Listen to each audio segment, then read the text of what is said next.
يا أيها الذين آمنوا إذا قيل لكم تفسحوا في المجالس فافسحوا يفسح الله لكم وإذا قيل انشزوا فانشزوا يا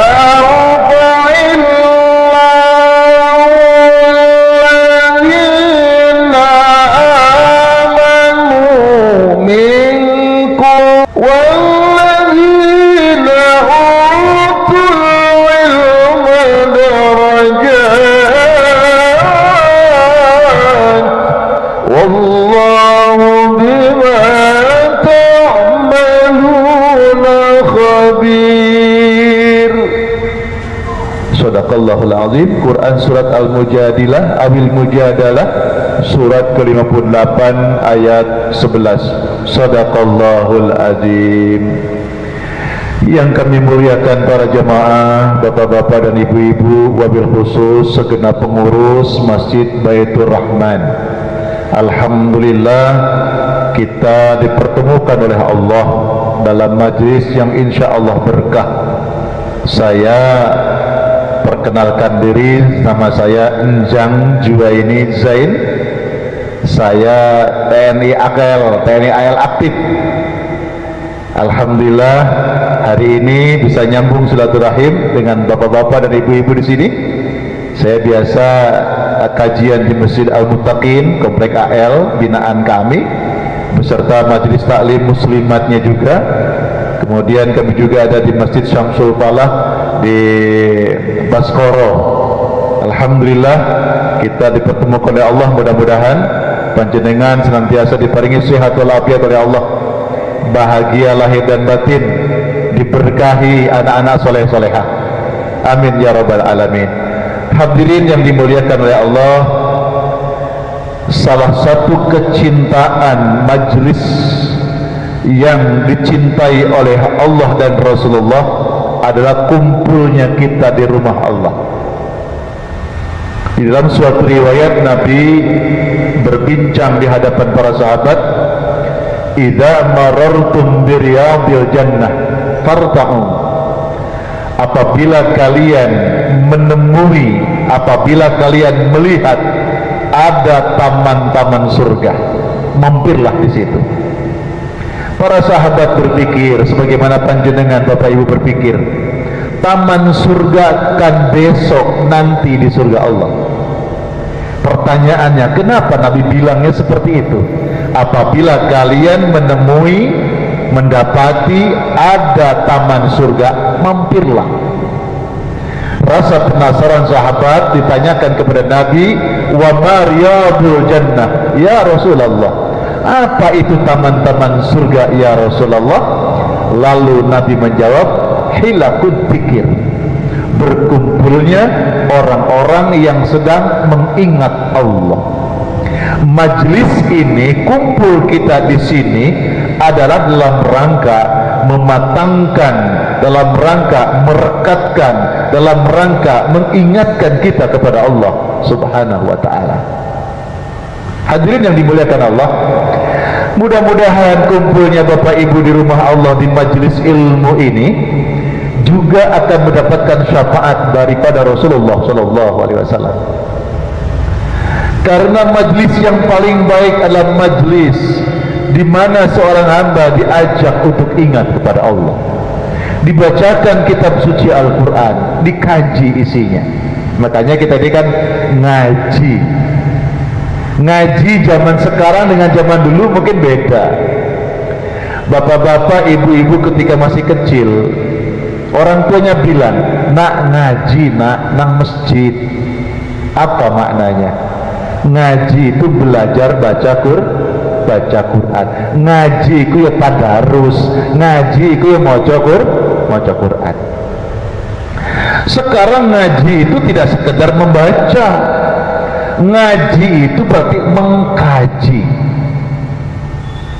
Ayo ngaji, maksudnya ayo mengkaji kitab suci Al-Quran, mengkaji apa yang dibawa oleh Rasulullah, mengkaji. Orang sini nggak bisa disebut ngaji, orang sini nyebutnya ngoji. Ngoji. Ngoji itu kenapa? Tembung songo lan siji. Ngoji tembung songo lan siji. Dalam diri manusia itu ada lubang 9, lubang sing songo. Maka orang yang ngaji, mengkaji, ngoji berarti orang yang sedang berusaha bagaimana cara membenahi diri. Jadi orang ngaji itu yang tadinya belum baik jadi baik, yang sudah baik tambah baik, yang sudah sangat baik tambah lagi kebaikannya, daripada ngaji ngoji bagaimana dia mampu membenahi diri, memanage diri. Apa yang dimanage oleh dirinya? Lubang 9. Apa lubang 9? Yuk sama-sama kita sebut: 2 lubang mata, 2 lubang hidung, 2 lubang telinga, 1 lubang mulut. Jumlahnya berapa? 7. Turun ke bawah ada 2 lubang, cari dewe.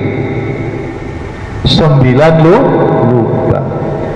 Orang yang pulang ngaji maka dia harus mampu untuk membenahi diri, memanage diri, bisa mengendalikan, menjaga lubang 9 selamat di jalan Allah Subhanahu wa ta'ala. 2 mata digunakan untuk apa? 2 telinga digunakan untuk apa? Mulut digunakan untuk apa? 2 lubang di bawah bagaimana? Harus dibenahi, harus dijaga, harus dimanage sehingga 9 lubang itu bisa mengantarkan keselamatan manusia dunia dan akhirat. Itu ngoji. Lalu lubang sing siji napa? Lubang siji lubang hati ingkang aji. Manusia itu bisa jadi baik tergantung hati. Inna fil jasadi mudghah, in saluhat saluhal jasadu kulluh, in fasadat fasadal jasadu kulluh, ala wahyal qalb. Dalam tubuh manusia ada segumpal daging. Jika segumpal daging ini baik, maka panca inderanya akan jadi baik. Jika segumpal daging ini buruk, maka aktivitas yang lain panca indera akan menjadi buruk. Apa itu? Hati. Maka orang ngaji harus mampu membenahi hati. Hatinya makin bersih, maka perlu untuk membenahi diri, memperbaharui niat kita di dalam majelis, niat kita dalam aktivitas apapun. Jadidu imanakum, perbaharui iman, perbaharui hati. Motivasinya untuk apa kita hadir di sini? Motivasinya apa engkau melakukan ini, melakukan itu? Hendaknya apapun yang kita lakukan semata-mata untuk menggapai ridho Gusti Allah. Hadirin yang dimuliakan oleh Allah, alhamdulillah kita hadir dalam majlis. Dalam majlis itu ada 2 yang dicari. Yang pertama, mendapatkan ilmu. Yang kedua, memperoleh berkah. Barangkali Bapak Ibu hadir di majlis ini, hadir kita sekarang ini, yang disampaikan oleh Ustadz hari ini ternyata tidak nambah ilmu. Kok pancet dilalah, kok bodoh. Sing wingi-wingi nyampe no materi bodoh iku. Tidak nambah ilmu. Boten apa-apa. Insya Allah akan dapat yang kedua, yaitu akan memperoleh barokah. Masya Allah, barokah.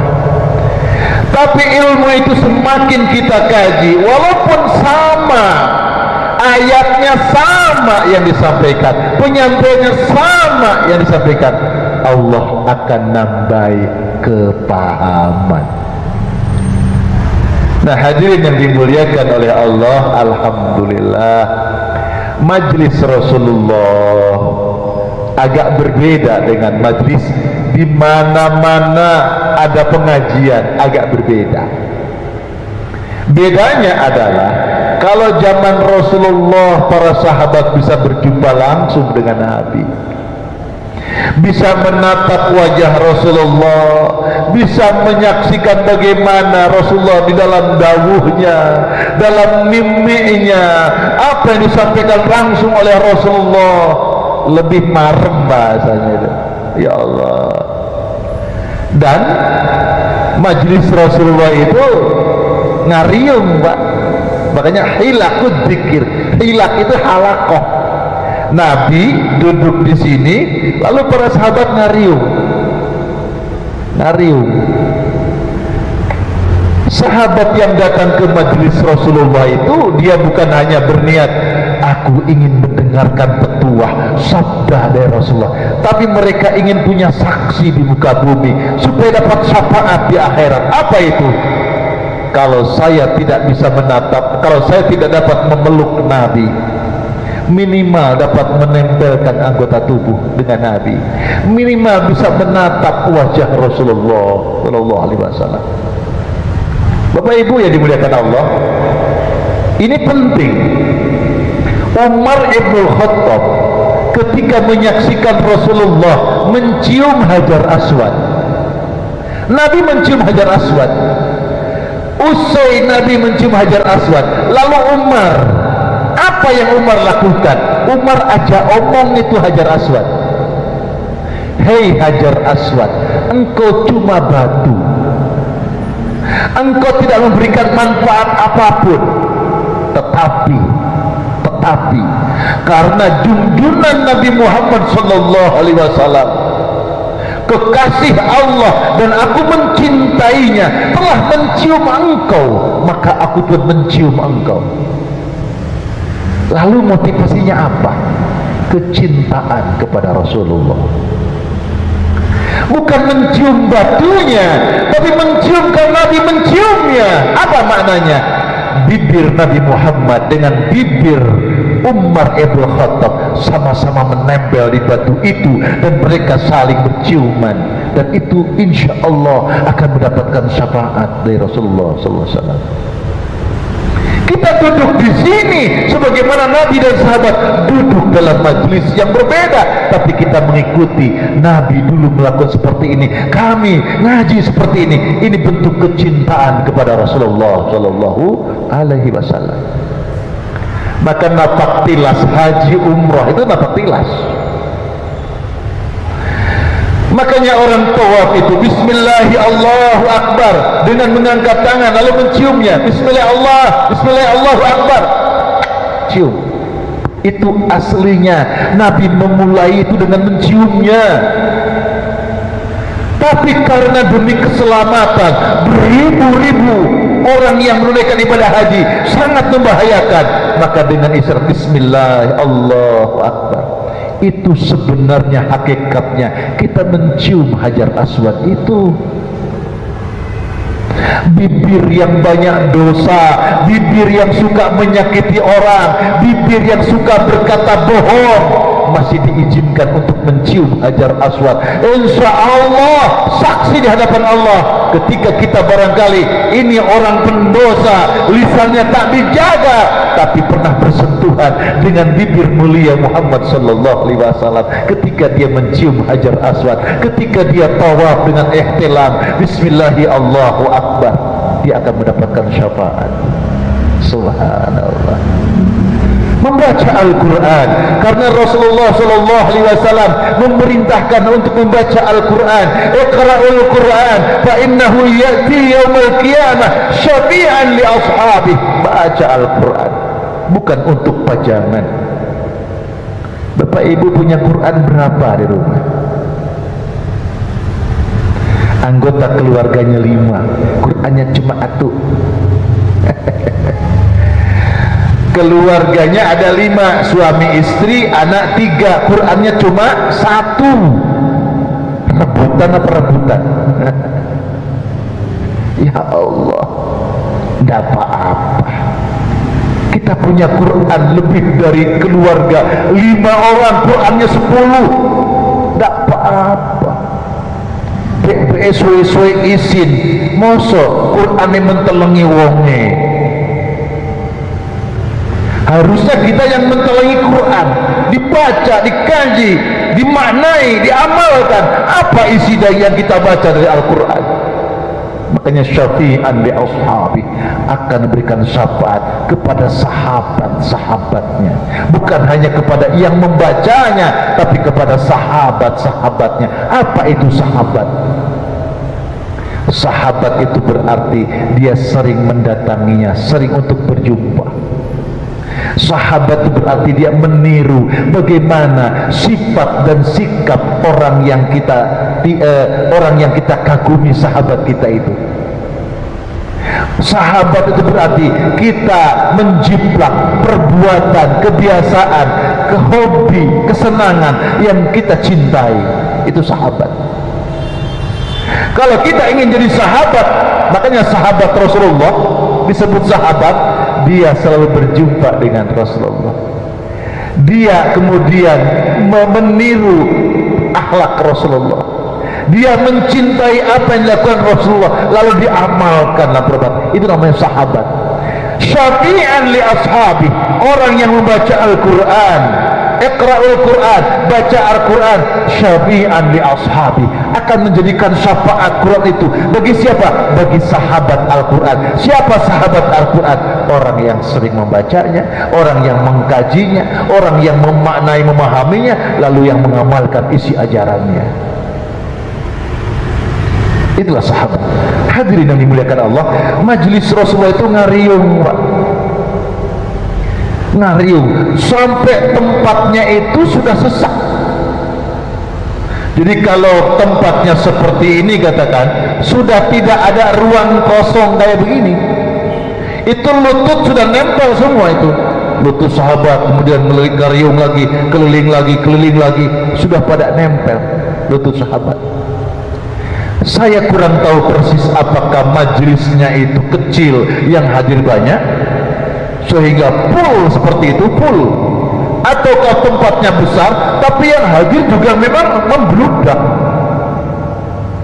Para jamaah yang dimuliakan oleh Allah, lalu ketika majelis Nabi berlangsung, datanglah sekelompok atau serombongan sahabat Ahlu Badar, datang terlambat ke majelis Nabi. Sahabat Ahlu Badar itu siapa? Mereka para pejuang yang ikut berperang Badar dan mereka masih hidup. Sahabat Ahlu Badar.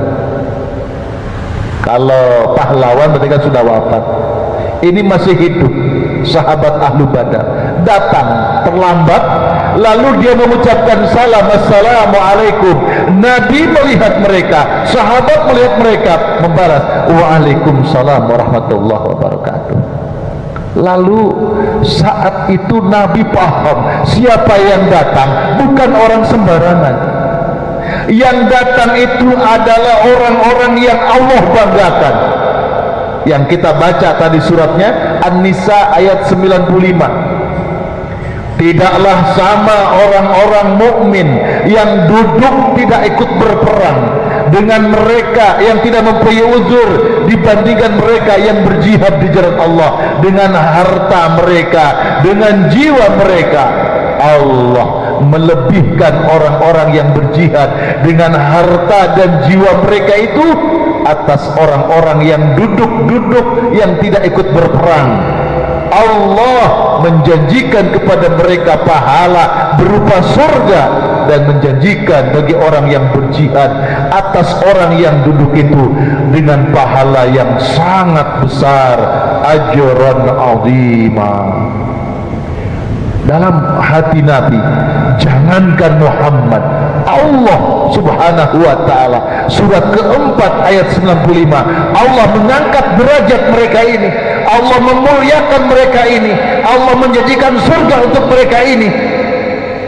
maka yang pantas duduk dekat dengan aku adalah mereka, bukan sahabat yang ada di sini. Jadi Pak, Nabi itu punya ajaran, siapa yang datang lebih awal ke masjid, ke majlis, dia bebas memilih tempat yang ia pilih. Panjenengan Bapak Ibu masuk ke sini itu memilih tempat, enak-enak di lungguhe. Apakah nempel di dinding, apa golek tiang iso nyenden, itu kan? Apa neng ngarep lungguhe, apa neng buri, itu pilihan. Dan Nabi menegaskan orang yang sudah menempati tempat, lalu suatu keperluan, mungkin keluar batal wudhu, ambil wudhu, atau ada tamu di luar, keluar sebentar lalu masuk lagi, dia lebih berhak kepada tempat yang dia duduki tadi. Ternyata begitu masuk, tempat yang dia duduki tadi ditempati oleh orang lain, maka orang tadi boleh mengusir. Ini tempat duduk saya tadi, sampean geser, itu boleh. Tapi kalau tempatnya masih lapang, masih luas, ya merelakan kan lebih gampang. Oh, cuma tempat duduk saya kok gegeran, saya luas saya kok, ya cari tempat yang lain itu lebih baik. Tapi secara yang punya hak, orang yang duduk lebih awal tadi itu punya hak untuk menempati tempat tersebut daripada orang yang menempati tadi. Nah, sementara ketika Nabi kedatangan sahabat Ahlu Badar itu, bahwa orang yang berhak duduk dekat Nabi adalah mereka, bukan sahabat-sahabat ini. Padahal sahabat itu datang, saya harus duduk dekat dengan Nabi supaya saya langsung bisa bersentuhan dengan tubuh Nabi. Jadi sahabat itu kalau duduk dalam majelis Rasulullah, lututnya sahabat nempel dengan lutut Nabi, terus nyambung lutut kayak setrum gitu loh. Jadi lutut nyambung semua. Ini sudah penuh, tidak ada ruang kosong. Lalu Nabi menyampaikan, para sahabat coba geser sedikit, berikan ruang, berikan tempat agar sahabat Ahlu Badar bisa duduk dekat aku. Ketika Nabi bilang seperti itu, di dalam beberapa kitab tafsir dikatakan bahwa ada sekelompok orang munafik menyaksikan apa yang Nabi buat. Lalu orang munafik itu menyebar berita hoax, Muhammad telah berbuat tidak adil, mengusir-usir sahabat yang sudah duduk duluan, kok diusir-usir, supaya yang baru datang bisa duduk dekat dengan Nabi, telah berbuat tidak adil. Yang kedua, sahabat yang disuruh geser itu tak berdemi, gak mau geser. Bayangkan, katanya dia cinta kepada Rasulullah, katanya dia betul-betul ingin mendapatkan barokah syafaat dari Rasulullah, tapi ketika Nabi bilang coba geser sedikit, berikan tempat agar sahabat Ahlu Badar bisa duduk di sini dekat aku, dia nggak mau geser. Bayangkan, nggak mau geser, padahal yang ngomong Nabi, nggak mau geser. Masya Allah. Lalu turunlah surat Al-Mujadilah ayat 11. Ya ayyuhalladzina amanu idza qila lakum tafassahu fil majalis fafsahu yafsahillahu lakum. Idza qila lakum, apabila dikatakan wahai orang-orang yang beriman, kata Allah. Jadi akibat daripada peristiwa, Nabi bilang sahabat coba geser dikit po, gitu ya. Dikit saja geser, ayo geser agar sahabat Ahlu Badar bisa duduk di dekat aku. Gak mau geser. Bayangkan, turun ayat ini. Hei orang-orang yang beriman, jika dikatakan kepada kamu geserlah, hendaklah engkau geser. Lapangkanlah tempat dudukmu, hendaklah engkau lapangkan, maka lapangkanlah. Idza qila lakum tafassahu fil majalis, lapangkanlah dalam majlis, geser. Fafsahu yafsahillahu lakum. Siapa yang mau melapangkan tempat, Allah akan melapangkan jalan hidupmu. Ketika mendengar firman ini, baru gedor itu, baru gemeter sahabat yang dekat Nabi itu. Dikengken geser, gak mau geser, diturunkan ayat sampean. Siapa yang dikatakan suruh melapangkan, bergeser, maka geserlah, lapangkanlah. Allah yang akan melapangkan jalan hidupmu. Baru bergetar, mereka mau geser. Alasannya Pak, Bu, kenapa nggak mau geser? Wes enggone, sudah penuh, sudah nempel, lututnya nempel, udah nggak bisa geser lagi. Itu alasannya. Tapi ternyata ketika turun ayat ini, mereka bisa geser. Yang tadinya nempel lututnya, mungkin sekarang lutut mereka naik di atas paha teman-temannya. Tapi kan bisa geser, sehingga sahabat Ahlu Badar bisa masuk duduk dekat Nabi. Para jamaah, ada orang itu mau ada mungkin acara resepsi, mau ada acara mungkin pengajian umum di luar atau di mana, tempat parkirnya sudah penuh. Lalu ada di depan rumah warga atau apa yang kosong. Lalu dia mau parkir di situ, Pak, Bu, ngapunten, bolehkah saya parkir, titip parkir di sini? Oh jangan, tempat parkir di sana sudah penuh, Pak, Bu. Ini bukan tempat parkir, nggak boleh. Padahal kalaupun parkir di situ tidak mengganggu. Ada orang itu seperti itu. Tapi sahabat tadi juga gak mau geser. Pada Nabi yang ngomong ketika turun ayat baru geser. Hadirin, kenapa yang pertama sahabat gak mau geser? Dan kenapa ketika turun ayat sahabat kemudian jadi geser? Ternyata untuk bisa melapangkan, bergeser, butuh tempat yang luas. Tetapi juga ternyata tempat yang luas tidak mesti. Buktinya tadi orang minta parkir masih kosong saja, nggak boleh. Sementara ketika turun ayat kan sudah penuh, tapi kenapa bisa geser? Bukankah sudah sempit tempatnya? Benar, tempatnya sudah sempit. Tapi kalau hati yang lapang masih bisa bergeser. Urusan hati, Pak, ternyata bisa geser atau tidak, bisa lapang atau tidak, bisa memberikan kesempatan atau tidak, tergantung hati. Kalau kita punya hati lapang, bisa. Kan sekarang banyak orang-orang yang mencari di YouTube, orang coba-coba ini orang baik atau tidak, itu kan, orang yang hatinya seperti apa, itu kan.